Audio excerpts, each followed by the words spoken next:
Assalamualaikum, salam-salam buat semua. Saling mendoakan di antara kita. Jawablah waalaikumsalam. Assalamualaikum warahmatullahi wabarakatuh. Halo teman-teman semua, gimana kabarnya hari ini? Alhamdulillah, luar biasa, Allahu Akbar. Semoga teman-teman selalu dalam lindungan Allah Subhanahu wa Ta'ala ya. Amin amin ya Rabbal alamin. Sebelumnya, perkenalkan, nama saya Roswana Dewi. Saya mahasiswi semester 1 Pendidikan Guru Madrasah Ibtidaiyah. Di video saya kali ini, saya akan membahas sebuah pembelajaran yang bertema tentang manusia dan lingkungannya. Pastinya teman-teman sudah pada tahu dong apa itu manusia dan apa itu lingkungannya. Yang belum tahu, mari kita simak yuk.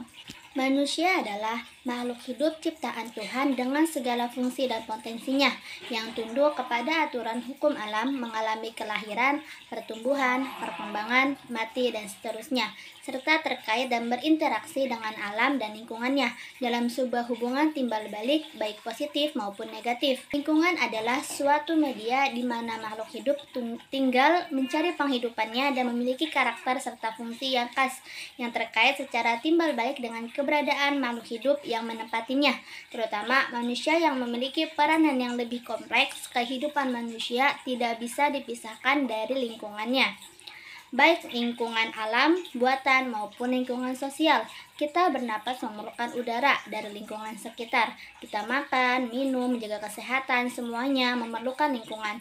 Lingkungan bisa dibedakan menjadi dua, yaitu lingkungan biotik dan lingkungan abiotik. Jika kalian berada di lingkungan sekolah, lingkungan biotiknya berupa teman-teman sekolah, bapak ibu guru, serta karyawan dan semua orang yang ada di sekolah. Juga berbagai jenis tumbuhan yang ada di kebun sekolah, serta hewan-hewan yang ada di sekitarnya. Adapun lingkungan abiotik berupa udara, meja, kursi, papan tulis, gedung sekolah, dan berbagai macam benda mati yang ada di sekitar. Itulah tadi pengertian manusia dan lingkungan. Jadi manusia dan lingkungan tidak bisa dipisahkan satu sama lain, karena keduanya saling berkaitan atau saling membutuhkan satu sama lain. Mungkin teman-teman di sini sudah paham ya pengertian tentang manusia dan lingkungan. Ternyata lingkungan memiliki 3 macam loh teman-teman. Ada lingkungan alam, lingkungan buatan, dan yang terakhir lingkungan sosial.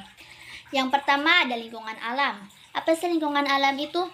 Lingkungan alam ialah lingkungan yang terbentuk dari proses alam, terdiri atas berbagai sumber dari alam termasuk ekosistem beserta komponen-komponen di dalamnya, baik berupa fisik, biologis, dan non-biologis. Menurut New World Encyclopedia, lingkungan alam terdiri dari unsur biotik dan abiotik yang terbentuk melalui proses alami. Unsur biotik adalah lingkungan alam yang tersusun dari unsur-unsur yang hidup seperti manusia, hewan, dan tumbuhan. Sedangkan unsur abiotik terdiri dari unsur-unsur selain makhluk hidup seperti air, batu, dan tanah. Pengertian lingkungan alam juga merupakan lingkungan yang terbentuk karena proses alam, misalnya pegunungan, hutan, dan sungai. Ialah bentuk dari lingkungan alam. Ada 3 faktor yang mempengaruhi lingkungan alam. Yang pertama ada geologi, yang kedua posisi dan aspek, yang terakhir ada iklim. Selain itu, lingkungan alam juga memiliki 2 macam loh teman-teman. Ada lingkungan darat dan lingkungan air.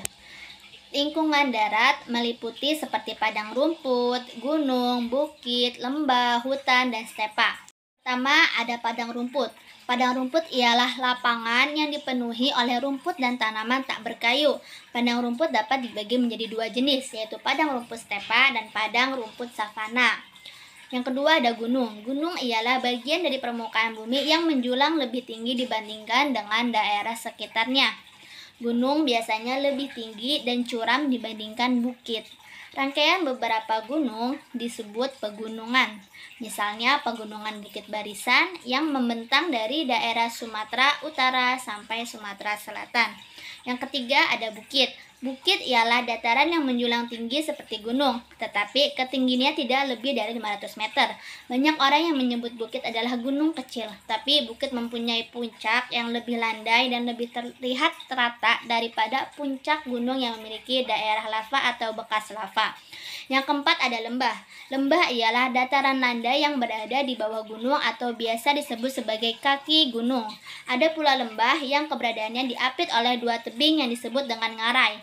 Lembah biasanya adalah daerah yang subur karena biasanya akan ditemukan sumber air untuk keperluan makhluk hidup sekitar hutan di gunung tersebut. Contoh lembah yaitu Lembah Balim yang berada di Papua. Sedangkan contoh ngarai yang ada di Indonesia yaitu Ngarai Sihanouk di daerah Sumatera Barat. Yang kelima ada hutan. Hutan ialah kumpulan pepohonan yang tumbuh pada daerah tertentu yang cukup luas. Biasanya terdapat di dataran tinggi atau di antara gunung dan lembah, tapi juga bisa ditemukan di dataran rendah atau area perkotaan juga. Hutan terbagi menjadi dua, yaitu hutan homogene hanya ditumbuhi satu jenis pohon, misalnya hutan jati, hutan pohon pinus, dan hutan heterogen, yaitu ditumbuhi beragam jenis tanaman, misalnya pohon mahoni, pohon jati, pohon rotan, dan pepohonan lain yang tumbuh berdampingan. Dan ada stepa. Stepa ialah lingkungan hidup yang ditumbuhi rumput dan semak belukar pada tanah yang luas. Sedangkan savana adalah lingkungan yang hampir sama dengan stepa tapi di padang rumput. Savana masih terdapat beberapa pepohonan besar. Contoh savana yang ada di Indonesia yaitu di daerah Nusa Tenggara Barat dan Nusa Tenggara Timur. Padang rumput biasanya dimanfaatkan untuk pengembalaan binatang ternak. Selain itu dimanfaatkan pula sebagai salah satu tempat penangkaran kuda liar dan atau rusa.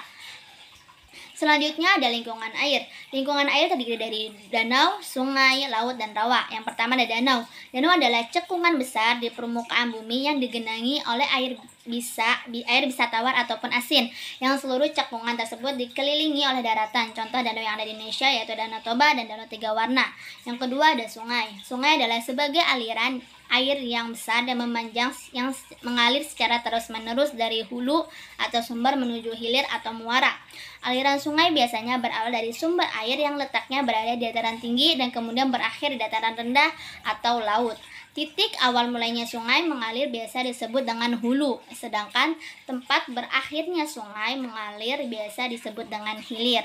Hilir sungai berupa muara di mana ini adalah tempat bertemunya air sungai dengan air laut. Contoh sungai besar yang ada di Indonesia misalnya Sungai Kapuas di Kalimantan. Selain itu ada pula sungai yang bentuknya kecil dan sempit, misalnya Sungai Asem di Lumajang. Yang ketiga ada laut. Laut merupakan sebuah tubuh air asin besar yang dikelilingi secara menyeluruh atau sebagian oleh daratan. Contoh laut yang ada di Indonesia yaitu Laut Jawa, Laut Banda, Laut Sulawesi, Laut Timur, Laut Seram, dan banyak lagi yang lainnya. Yang keempat ada rawa. Rawa merupakan lahan genangan air secara ilmiah yang terjadi terus-menerus atau musiman akibat drainase yang terhambat serta mempunyai ciri-ciri khusus secara fisika, kimiawi, dan biologis. Itulah tadi macam-macam lingkungan alam ya, dibagi menjadi dua. Tadi ada lingkungan darat dan lingkungan air, dan beserta contohnya juga tadi ada. Mungkin teman-teman sudah paham ya tentang lingkungan alam. Lingkungan alam juga memiliki konsep lingkungan alam loh teman-teman. Apa aja sih konsep lingkungan alam itu? Konsep lingkungan alam dapat dibedakan menjadi dua komponen, yaitu yang pertama ada unit ekologi yang lengkap sebagai berfungsi sebagai sistem alami tanpa campur tangan manusia, termasuk semua vegetasi, mikroorganisme, tanah, batuan, atmosfer, dan fenomena alam yang terjadi di dalam batas dan sifat mereka. Yang kedua ada sumber daya alam universal dan fenomena fisik yang tidak memiliki batas-batas yang jelas. Ini termasuk udara, air, dan iklim, serta energi, radiasi, muatan listrik, dan magnet yang bukan berasal dari aktivitas manusia.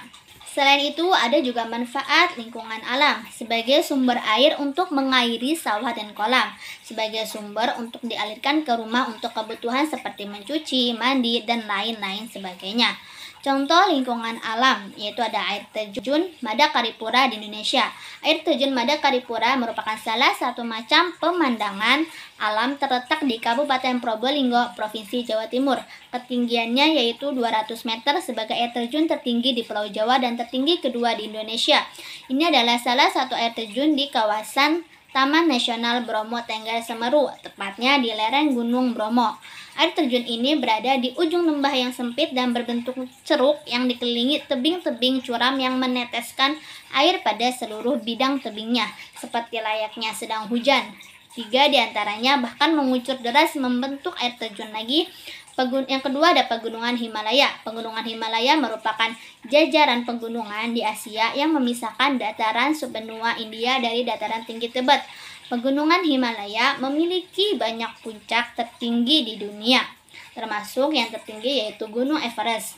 Pegunungan Himalaya mencakup lebih dari 50 gunung yang ketinggiannya lebih dari 7.200 meter atau 23.600 kaki, termasuk 10 dari 14 puncak memiliki ketinggian 8.000 meter.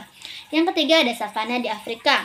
Ekosistem savana di Afrika merupakan padang rumput tropis dengan suhu hangat sepanjang tahun dan dengan curah hujan musiman tertinggi di musim panas. Savana ditandai oleh rumput dan pohon-pohon kecil atau tersebar yang tidak membentuk kanopi, sehingga memungkinkan sinar matahari mencapai tanah. Savana di Afrika memiliki beragam komunitas organisme yang berinteraksi untuk membentuk jaringan makanan yang kompleks. Bagaimana sih cara menjaga lingkungan alam itu? Adapun cara untuk menjaga lingkungan alam antara lain. Yang pertama, membuang sampah pada tempatnya. Yang kedua, hindari tebang liar. Yang ketiga, tidak membuang bahan kimia di sungai. Yang keempat, membuat terasering di pegunungan. Yang kelima, mengurangi pembuangan asap kimia. Itulah cara menjaga lingkungan alam kita. Mungkin di sini teman-teman sudah paham ya, apa itu lingkungan alam, apa aja contohnya, apa aja manfaatnya, apa saja konsepnya, dan bagaimana sih cara menjaga lingkungan alam. Teman-teman sudah pasti tahu ya. Tadi kan kita sudah membahas tentang lingkungan alam ya teman-teman. Sekarang kita akan membahas tentang lingkungan buatan ya. Apa sih lingkungan buatan itu? Tentunya lingkungan buatan berbeda dengan lingkungan alam yang dapat terbentuk dengan sendirinya. Lingkungan buatan justru membuat kreativitas dan keuletan dari tangan manusia. Lingkungan buatan merupakan lingkungan yang terbentuk karena adanya tindakan oleh manusia. Lingkungan buatan adalah lingkungan yang diciptakan untuk memenuhi kebutuhan hidup. Kegiatan tersebut sering dilakukan juga mengubah lingkungan sehingga mempengaruhi kehidupan sebagai suatu ekosistem. Lingkungan buatan manusia terdiri dari bentuk-bentuk kota yang dibangun struktur fisik dan pengaturan ruangnya, serta pola-pola perilaku sosial, politik, dan ekonomi yang membentuk lingkungan tersebut. Adapun manfaat lingkungan buatan antara lain memenuhi kebutuhan masyarakat sebagai tempat rekreasi, menyimpan cadangan air, sarana edukasi, penunjang ekonomi masyarakat, sebagai pembangkit listrik. Contoh dari lingkungan buatan. Ada beberapa contoh lingkungan buatan antara lain ialah sawah, taman, bendungan, tambak, jalan sekolah, mal atau pasar, dan lain sebagainya. Adapun ancaman lingkungan buatan. Ancaman lingkungan buatan yaitu limbah. Limbah tersebut berupa gas dan debu cair dan padat. Peredaran limbah dapat masuk lingkungan udara, darat, air maupun laut. Dapat mengakibatkan pencemaran udara, darat, air maupun laut yang dapat mengancam kehidupan manusia dan makhluk lainnya. Limbah adalah buangan yang dihasilkan dari suatu proses produksi baik industri maupun domestik atau rumah tangga ya, yang lebih dikenal dengan sampah, yang kehadirannya pada suatu saat dan tempat tertentu tidak dikehendaki lingkungan karena tidak memiliki nilai ekonomis. Dalam pengelolaan limbah, identifikasi dan karakteristik limbah adalah hal yang paling penting dan mendasar. Prinsip pengelolaan limbah adalah from cradle to grave, yaitu pencegahan pencemaran yang dilakukan dari sejak dihasilkannya limbah sampai dengan ditimbun atau dikubur. Fase-fase pengolahan limbah tersebut meliputi dihasilkan, dikemas, digudangkan, atau penyimpanan, transportasi ikan, didaur ulang, diolah, dan ditimbun atau dikubur. Adapun jenis ancaman lingkungan buatan terhadap lingkungan. Ancaman yang timbul dapat berasal dari berbagai sumber, dapat bersifat buatan. Secara buatan adalah dari berbagai kegiatan manusia yang menimbulkan lebih banyak dampak seperti di bawah ini. Pencemaran air, pencemaran udara, pencemaran tanah, pencemaran laut. Sumber-sumber pencemaran laut dapat berasal dari aktivitas di darat, seperti penebangan hutan, limbah-limbah industri, limbah cair domestik, limbah pertanian padat, serta konversi lahan mangrove dan lamun atau mangrove endoconversion. aktivitas di laut seperti perkapalan, dan tinggi laut, pertambangan, eksplorasi dan eksploitasi minyak, budidaya laut dan perikanan. Itulah tadi pengertian dari buatan, dari lingkungan buatan, contoh dari lingkungan buatan, ancaman dari lingkungan buatan, dan serta manfaat dari lingkungan buatan ya teman-teman. Tadi kita sudah membahas tentang lingkungan alam dan lingkungan buatan. Sekarang ada lingkungan sosial. Mari kita bahas ya teman-teman. Lingkungan sosial apa sih? Perhatikanlah lingkungan sekitar kita atau sekitar kalian nih. Di rumah kita akan melihat adik, kakak, dan orang tua. Di sekolah kita dapat melihat teman, guru, pedagang, dan lain-lain. Di sekitar lingkungan rumah kita dapat melihat tetangga, pedagang yang lewat, dan lain-lain. Semua itu adalah lingkungan sosial di sekitar kita, sekitar kalian.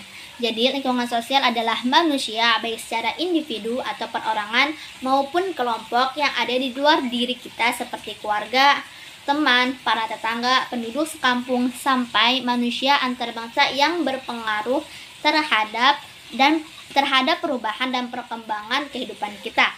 Lingkungan sosial bukan merupakan suatu gejala yang terjadi secara kebetulan, melainkan karena adanya hubungan timbal balik antar anggotanya baik dalam bentuk antar individu, antar kelompok, maupun antar individu dengan kelompok. Bentuk kehidupan bersama yang di dalamnya terdapat hubungan antar komponen manusia itulah yang kita kenal dengan istilah masyarakat. Dalam lingkungan sosial terjadi interaksi sosial dong.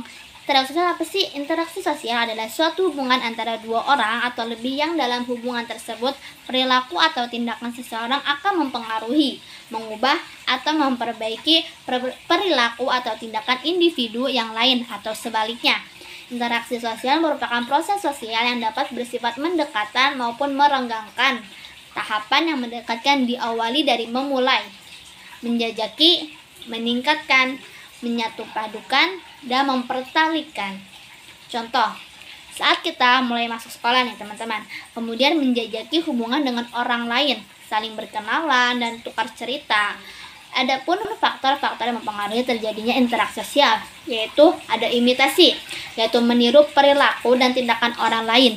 Proses imitasi dapat berarti positif, yaitu untuk mempertahankan norma dan nilai yang berlaku di masyarakat.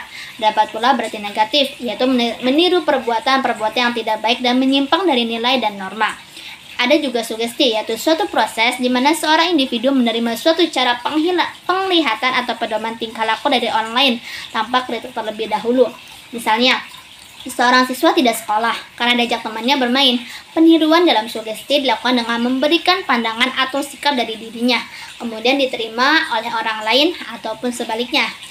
Ada juga identifikasi, yaitu mempersamakan dirinya dengan orang lain.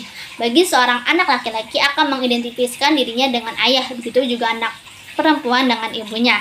Anak remaja mengidentifikasikan dirinya dengan tokoh tertentu sebagai idolanya dong. Dengan demikian identifikasi lebih mendalam dibanding dengan sugesti atau imitasi. Ada juga dengan simpati, yaitu perasaan tertariknya seseorang terhadap orang lain. Simpati timbul tidak atas dasar logis rasional, melainkan berdasarkan penilaian perasaan semata-mata. Misalnya, seorang anak membantu orang tua menyeberang jalan, padahal ia sendiri sudah terlambat datang ke sekolah.